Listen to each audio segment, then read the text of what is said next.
Alright, my name's Nicole, and I want to talk to you guys about how to demonstrate how to carve a pumpkin. There's a couple steps to carving a pumpkin, and they include the following procedures. The first step in carving a pumpkin is picking out the one you need to carve.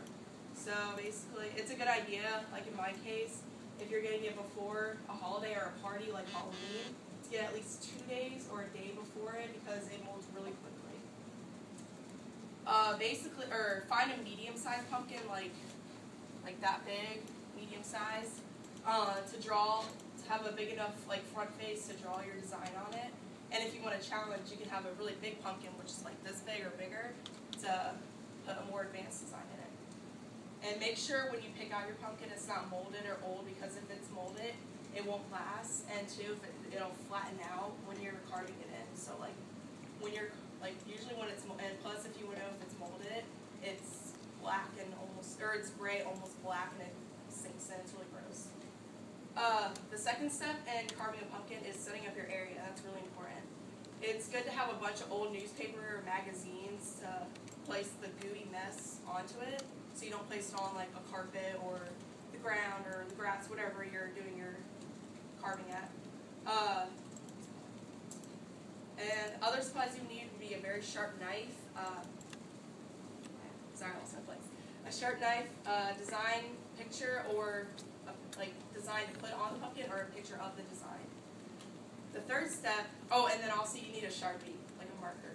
Washable, Sharpie, doesn't matter. The next step would be carving your pumpkin.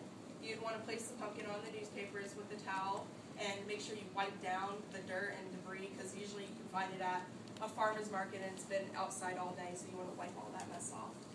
And you want to carve on the top of the pumpkin where the stem is, and make a nice circle around it, and then pick that out. And then there's usually a thing of goo. You want to slice that off so it's not hanging in your pumpkin.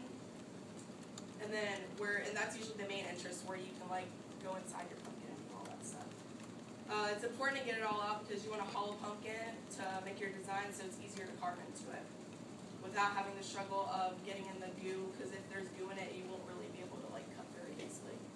And once the mess is all out, make sure it was placed on the newspapers you have and throw it away when you finish in the clean area. And don't recycle the newspapers or magazines, because they won't be able to be recycled once all that mess is on there.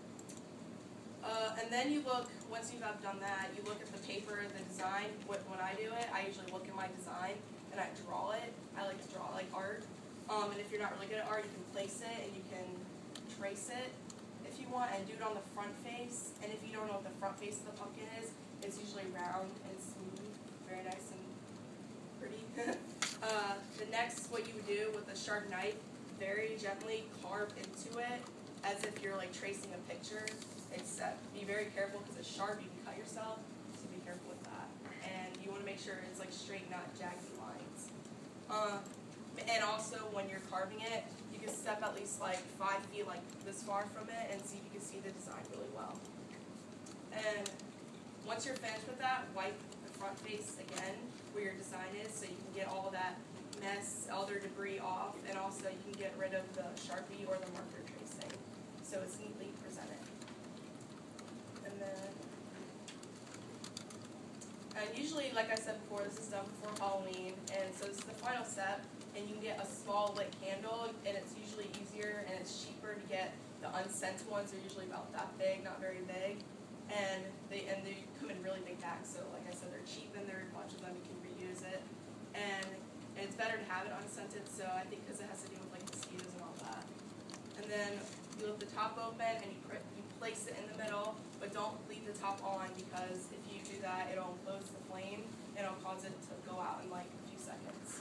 So, and then light your candle and put it outside and enjoy it. Give me a 5 so I can clap.